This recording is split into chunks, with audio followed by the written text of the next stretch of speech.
ওয়াকফ সংশোধন বিল এটা সংবিধান বিরোধী, এটা ইসলাম বিরোধী, এটা একেবারে মুসলমান বিরোধী একটা আইন যেটা বিজেপি আনতে চাইছে। মুসলমানরা তাদের যে স্থাবর সম্পত্তি যেটাকে তারা ভগবানের নামে, ধর্মের নামে, আল্লাহর নামে দান করেন, যাতে সেটার ওপরে বিজেপি কবজা করতে পারে। মুসলমানদের অধিকার, ওয়াকফ বিলের অধিকারকে সম্মান দেওয়ার জন্য আমার যা করার আমি করব।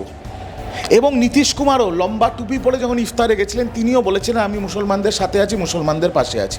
প্রচারে আমি গেছিলাম, আর আমাদের স্লোগান একটাই ছিল, সন্ত্রাস মুক্ত ব্যারাকপুর। তো এই বিলের যে সমর্থন করবে তারা ইসলাম বিরোধী, তারা মুসলমান বিরোধী।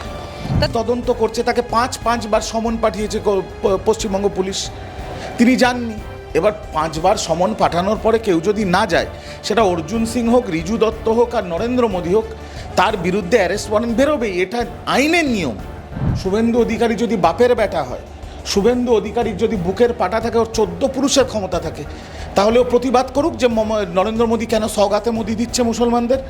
প্রতিবাদ করুক চন্দ্রবাবু নাইডু নীতিশ কুমারের বিরুদ্ধে, যদিও বাপের বেটা হয়, ক্ষমতা আছে।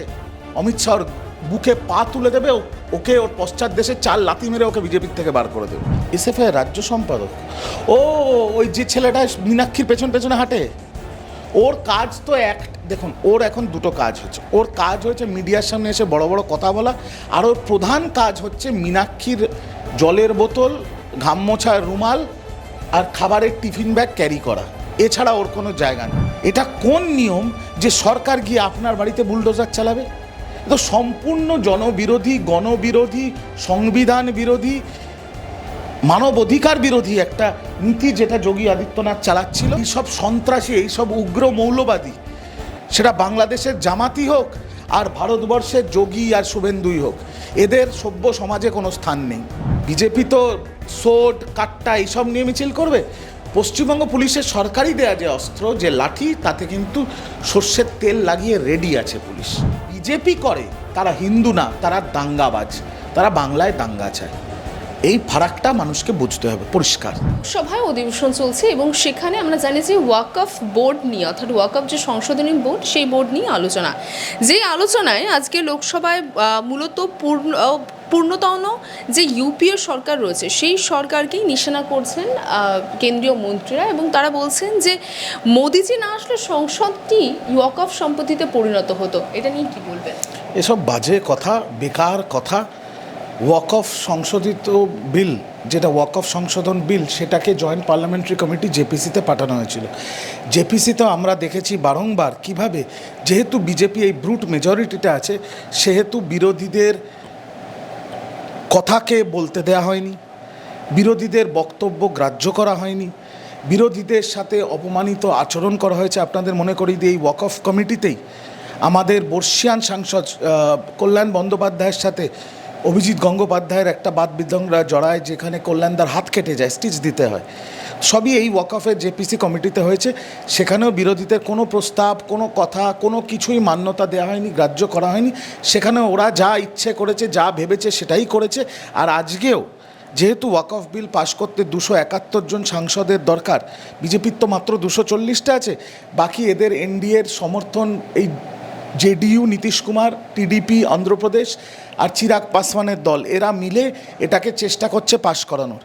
আমি স্পষ্টভাবে বলে দিতে চাই, এই ওয়াকফ সংশোধন বিল এটা সংবিধান বিরোধী, এটা ইসলাম বিরোধী, এটা একেবারে মুসলমান বিরোধী একটা আইন যেটা বিজেপি আনতে চাইছে, যাতে মুসলমানদের দান করা সম্পত্তি, যেগুলো তারা ধর্মের নামে, আল্লাহর নামে দান করেছেন, সেগুলোর ওপরে যাতে বিজেপি কবজা করতে পারে। পরিষ্কার কথা আমি পরিষ্কার ভাষায় বলে দিলাম। সর্বভারতীয় তৃণমূল কংগ্রেসের প্রতিটা সাংসদ এবং ইন্ডিয়া জোটের প্রতিটা সাংসদ এর তীব্র বিরোধিতা এবং প্রতিবাদ করবে। দেখার বিষয় একটাই, দেখার বিষয় হচ্ছে যে কিছুদিন বাদে বিহারে ভোট। দেখার বিষয় হচ্ছে যে নীতিশ কুমার ওয়াকফ বিলকে সমর্থন করে কিনা। আর নীতিশ কুমার যদি ওয়াকফ বিলকে সমর্থন করে, তাহলে বিহারের মুসলমানদের বুঝতে হবে যে নীতিশ কুমার কার সাথে আছে। আপনার কি মনে হয় কোন দিকে এগোচ্ছে? দেখুন, নম্বর অনুযায়ী ওদের কাছে নম্বর আছে, কিন্তু বিজেপি এককভাবে এই বিল পাশ করতে পারবে না। সেই জন্যই তো বললাম এই বিল পাশ করাতে হলে চন্দ্রবাবু নাইডু আর নীতিশ কুমারের মদত লাগবে। চন্দ্রবাবু নাইডু দুদিন আগে আমিও পোস্ট করেছিলাম সোশ্যাল মিডিয়ায়, জুব্বা পরে এত লম্বা টুপি পরে ইফতারে গেছিলেন, নমাজ পড়েছিলেন এবং তিনি সেখানে স্পষ্ট, এটা সোশ্যাল মিডিয়ায় আছে, তিনি স্পষ্ট বলেছিলেন মুসলমানদের অধিকার, ওয়াকফ বিলের অধিকারকে সম্মান দেওয়ার জন্য আমার যা করার আমি করব। এবং নীতিশ কুমারও লম্বা টুপি পরে যখন ইফতারে গেছিলেন তিনিও বলেছিলেন আমি মুসলমানদের সাথে আছি, মুসলমানদের পাশে আছি। বিজেপি এককভাবে এই বিল পাশ করতে পারবে না, কিন্তু নীতিশ কুমার আর চন্দ্রবাবু নাইডু যদি সমর্থন করে তাহলে এই বিল পাশ হয়ে যাবে। প্রশ্নটা হচ্ছে নীতিশ কুমার আর চন্দ্রবাবু নাইডু সমর্থন করলে আগামীকাল এরা কি আর বলতে পারবে যে এরা মুসলমানদের সাথে আছে বা পাশে আছে? কারণ এই বিলটা হচ্ছে, আবারও বলে দিচ্ছি, মুসলমান বিরোধী, ইসলাম বিরোধী, অগণতান্ত্রিক, অসাংবিধানিক বিল, যেটা বিজেপি আনতে চাইছে যাতে মুসলমানরা তাদের যে স্থাবর সম্পত্তি, যেটাকে তারা ভগবানের নামে, ধর্মের নামে, আল্লাহর নামে দান করেন, যাতে সেটার ওপরে বিজেপি কবজা করতে পারে। পরিষ্কার কথা। তো এই বিলের যে সমর্থন করবে তারা ইসলাম বিরোধী, তারা মুসলমান বিরোধী। দাদা, কয়েকদিন আগে গুলি চালানোর ঘটনা ঘটেছিল এবং সেই গুলিকাণ্ডে বিজেপি নেতা অর্জুন সিংয়ের নামে গ্রেফতারি পরোয়ানা জারি করলো ব্যারাকপুর আদালত। ঠিক হয়েছে তো। অর্জুন সিং নিজেকে বিরাট বাহুবলী মনে করতো, ভাবতো পুরো ব্যারাকপুরের ওপরও রাজত্ব করবে, কিন্তু ও ভুলে গেছিল যে গণদেবতার থেকে বড় কেউ হয় না। পার্থ ভৌমিক যেখানে এখন আমাদের সাংসদ, তার প্রচারে আমি গেছিলাম, আর আমাদের স্লোগান একটাই ছিল, সন্ত্রাস মুক্ত ব্যারাকপুর। আর সেখানেই মানুষ তাতে সাড়া দিয়েছেন।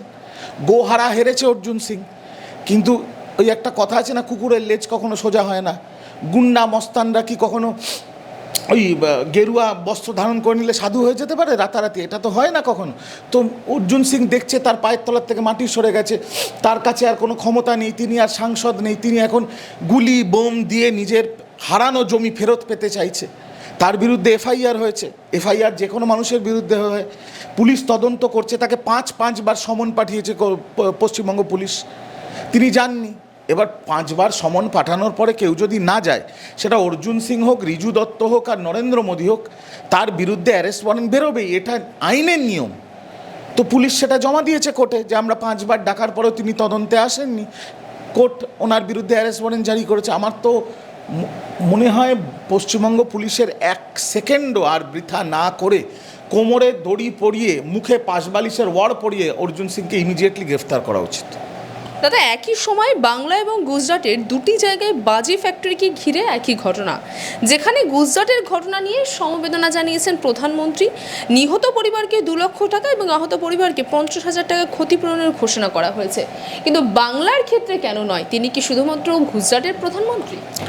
দেখুন, ব্যাপারটা হচ্ছে কি, বঙ্গ বিজেপি আর কেন্দ্র বিজেপির মধ্যে কোনো সম্পর্ক নেই, একেবারে কোনো সম্পর্ক নেই। বঙ্গ বিজেপি যা করছে তাতে আমার মনে হয় কেন্দ্র বিজেপির সমর্থনও নেই। কারণ বঙ্গ বিজেপির নেতা শুভেন্দু অধিকারী, বাংলার বিরোধী নেতা, দলনেতা, তিনি ঘুরে ঘুরে মুসলমানদের গালাগাল দিচ্ছেন, বলছেন তিনি হিন্দুদের বিধায়ক, তিনি বলছেন হিন্দু সরকার গঠন হলে মুসলমান বিধায়কদের রাস্তায় ছুঁড়ে ফেলে দেবো। আর উল্টো দিকে নরেন্দ্র মোদী 32 লক্ষ মুসলমানকে ভারতবর্ষের সওগাতে মোদী দিচ্ছে। নীতিশ কুমার, চন্দ্রবাবু নাইডু, বিজেপির মুখ্যমন্ত্রী রেখা গুপ্তা দিল্লিতে ইফতার পার্টি করছে। তো আমি তো কোনোটার মধ্যে কোনো মিল খুঁজে পাচ্ছি না। আর শুভেন্দু অধিকারী যদি বাপের বেটা হয়, শুভেন্দু অধিকারীর যদি বুকের পাটা থাকে, ওর 14 পুরুষের ক্ষমতা থাকে, তাহলে ও প্রতিবাদ করুক যে নরেন্দ্র মোদী কেন সওগাতে মোদী দিচ্ছে মুসলমানদের। প্রতিবাদ করুক চন্দ্রবাবু নাইডু নীতিশ কুমারের বিরুদ্ধে, যদিও বাপের বেটা হয়, ক্ষমতা আছে। অমিত শাহর বুকে পা তুলে দেবে, ওকে ওর পশ্চাৎ দেশে 4 লাথি মেরে ওকে বিজেপির থেকে বার করে দেবে। আমি তো চ্যালেঞ্জ করছি শুভেন্দু অধিকারীকে স্লোগান তুলতে, সওগাতে মোদীর বিরোধিতা করতে, আর বলতে দাবি 1 দফা 1 নরেন্দ্র মোদীর পদত্যাগ। দেখি না কত ধানে কত চাল। এই বঙ্গ বিজেপি, এদের সাথে কেন্দ্র বিজেপির কোনো সম্পর্ক নেই। এরা জানে এরা হেরে ভূত হতে চলেছে, 2026-এ হেরে ভূত হয়ে যাবে। তাই মানুষকে ধর্মীয় ভাবাবেগে সুড়সুড়ি দিয়ে, মগজ ধোলাই করে শান্ত বাংলাকে অশান্ত করতে চাইছে, বাংলাকে আগুন লাগাতে চাইছে, যেটা কোনোদিনই আমরা হতে দেব না।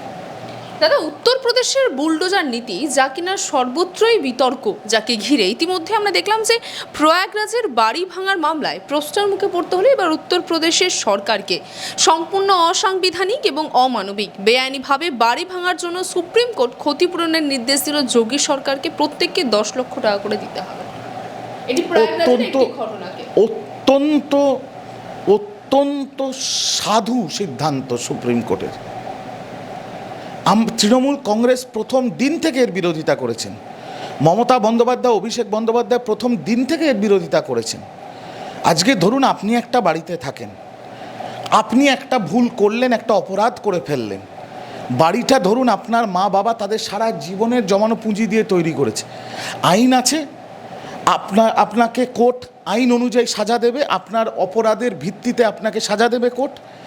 এটা কোন নিয়ম যে সরকার গিয়ে আপনার বাড়িতে বুলডোজার চালাবে? তো সম্পূর্ণ জনবিরোধী, গণবিরোধী, সংবিধান বিরোধী, মানব অধিকার বিরোধী একটা নীতি যেটা যোগী আদিত্যনাথ চালাচ্ছিল। সুপ্রিম কোর্ট এই যে জুতোর বাড়ি মেরেছে যোগী আদিত্যনাথকে, তাতে আমি অত্যন্ত খুশি।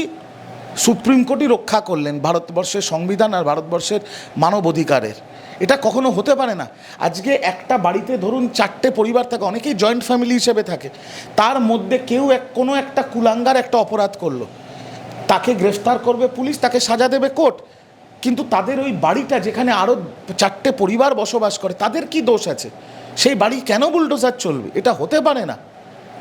আমার তো মনে হয় তাও সুপ্রিম কোর্ট অল্পতে ছেড়ে দিয়েছে। সুপ্রিম কোর্টের উচিত ছিল যোগী আদিত্যনাথের বিরুদ্ধে গ্রেফতারি পরোয়ানা জারি করা। এইসব সন্ত্রাসী, এইসব উগ্র মৌলবাদী, সেটা বাংলাদেশের জামাতি হোক আর ভারতবর্ষের যোগী আর শুভেন্দুই হোক, এদের সভ্য সমাজে কোনো স্থান নেই। ইতিমধ্যে আমরা জানি যে আগামী কিছুদিনের মধ্যেই রামনবমী রয়েছে এবং সেই রামনবমী নিয়ে সম্পূর্ণভাবে বঙ্গ রাজনীতি একটি তুঙ্গে রয়েছেন। সেখানে দাঁড়িয়ে রামনবমীতে রাত পাহারায় এসএফআই অশান্তি পাকাতে এলেই মিলবে জ্যোতি বসু বুদ্ধবাবুর দেখানো ট্রিটমেন্ট, স্পষ্ট করলেন দেবাঞ্জন দে। কি বলবেন? কে দেবাঞ্জনটাকে? এসএফআই সম্পাদক, রাজ্য সম্পাদক। এসএফআই রাজ্য সম্পাদক? ও, ওই যে ছেলেটা মীনাক্ষীর পেছনে হাঁটে, ওর কাজ তো দেখুন, ওর এখন দুটো কাজ হচ্ছে। ওর কাজ হচ্ছে মিডিয়ার সামনে এসে বড় বড় কথা বলা, আর ওর প্রধান কাজ হচ্ছে মীনাক্ষীর জলের বোতল, ঘাম মোছার রুমাল আর খাবারের টিফিন ব্যাগ ক্যারি করা। এছাড়া ওর কোনো জায়গা নেই। আর এসএফআই যদি রাত পাহারা দিতে চায় দিক না, এসএফআই তো আর রাজনীতি করছে না এখন। এসএফআই যদি সিকিউরিটি গার্ডের কাজ করতে চায় আমাদের তাতে কোনো আপত্তি নেই। আমি দেবাঞ্জন বলে ছেলেটাকে বলবো যে রামনবমীর দিন আমার বাড়িতে যে সিকিউরিটি গার্ড আছে তিনি ছুটি নিয়েছেন, যদি ওরা এসে আমার বাড়ির গেটের বাইরে চেয়ার নিয়ে বসে আমি তাদের আহ্বান জানাই, কোনো আপত্তি নেই। ফ্রিতে সিকিউরিটি পেতে কে অসুবিধা করবে? কিন্তু রামনবমীর ব্যাপারে একটা কথা আমি বলি, সেটা হচ্ছে আমাদের কাছে ইন্টেলিজেন্স মারফত খবর আছে, প্রশাসনের কাছে, পুলিশের কাছে, এবং পুলিশও প্রেস কনফারেন্স করেছে যে বিহার, ঝাড়খণ্ড, ছত্তিশগড় থেকে বাসে করে দুষ্কৃতী নিয়ে আসছে বিজেপি রামনবমীতে ঝামেলা পাকানোর জন্য। প্রভু রাম আমাদের সকলের শ্রদ্ধেয়, সকলের পূজনীয়। 6 তারিখ রামনবমীর দিন আমি বিধায়ক বিবেক গুপ্তার সাথে রাজা কাটরার থেকে রাম মন্দির অবধি নিজে মিছিল করব। বিভিন্ন জায়গায় তৃণমূল কংগ্রেসের বহু নেতৃত্ব, হুগলিতে, চুঁচুড়োতে অসিত মজুমদার, রাজীব বন্দ্যোপাধ্যায়, অনেকেই তৃণমূল কংগ্রেসের অনেকেই যারা প্রভু রামকে শ্রদ্ধা করেন, যাদের বাড়িতে পূজিত হয়, তারা মিছিল করবেন, প্রভু রামের শোভাযাত্রা বার করবেন। বিজেপিও বার করুক, কোনো তাতে আপত্তি নেই। এটা গণতান্ত্রিক বাংলা, এটা মমতা ব্যানার্জির বাংলা।